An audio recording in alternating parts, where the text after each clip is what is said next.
How could a single gladiator rise up and threaten the might of the Roman Empire? Today, we explore the legendary story of Spartacus, the man who defied Rome and inspired a rebellion that shook the ancient world. It all began in 73 BCE at a brutal training school in Capua. Spartacus, a Thracian warrior forced into the life of a gladiator, had spent his life fighting. But this time, he was fighting for a different reason: freedom. Alongside about 70 other gladiators, Spartacus led a daring escape, igniting a rebellion that would grow beyond anyone's wildest imagination. With weapons stolen from the school, Spartacus and his small band of fighters fought their way to freedom. Soon, word of their escape spread, and what began as a small group grew into an unstoppable force. Enslaved people, peasants, and anyone who dared to dream of a life without chains flocked to Spartacus's side. But how did this ragtag group survive against Rome's powerful military machine? Spartacus was not just a warrior,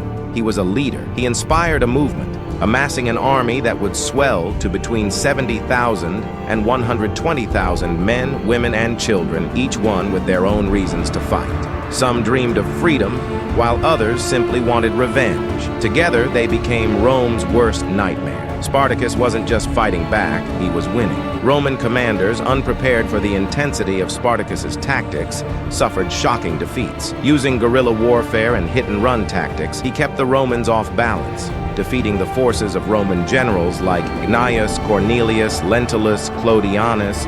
Imagine the frustration and humiliation for Rome, a slave leading an army that could stand against them. But what was Spartacus's ultimate goal? Some sources suggest he wanted to escape over the Alps and return to his homeland. Others believe he was intent on bringing Rome to its knees. His motivations remain one of history's mysteries, but one thing was certain: he wasn't backing down. The Roman Senate grew desperate. They appointed Marcus Licinius Crassus, Rome's wealthiest man, to finally put an end to this rebellion. Crassus was ruthless, ordering his soldiers to employ a brutal practice called decimation, killing every 10th soldier in units that failed to show courage in battle. Crassus didn't just want to win, he wanted to instill fear, to ensure that no one would ever dare to rise against Rome again. In 71 BCE, Spartacus and Crassus clashed in a series of brutal battles. Each side suffered heavy losses, but Crassus was relentless, pushing Spartacus's army south until they were trapped. In a climactic final battle, Spartacus led his forces into the fray with everything he had. He knew it was do or die. With legendary courage, Spartacus fought at the front lines, refusing to surrender. Though vastly outnumbered, his men fought with the desperation of those who had nothing left to lose. Spartacus himself fell in battle, his body never found, and with him, the dream of freedom for his followers. To send a chilling message, Crassus ordered the crucifixion of around 6,000 captured rebels along the Appian Way, the main road leading into Rome.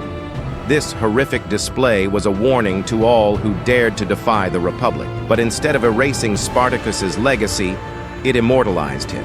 Over 2,000 years later, Spartacus remains a symbol of defiance, resilience, and the unbreakable human spirit. His story has inspired countless books, movies, and TV series, capturing the imagination of generations. What was it about Spartacus that made him a hero? Perhaps it was his willingness to fight for something greater than himself, a vision of freedom. Spartacus may have been defeated, but his legacy lives on. What would you be willing to stand up for? What lengths would you go to for freedom? Let us know in the comments. If you enjoyed this journey through history, make sure to like, subscribe, and hit the notification bell. We've got more legendary stories on the way, and you won't want to miss them.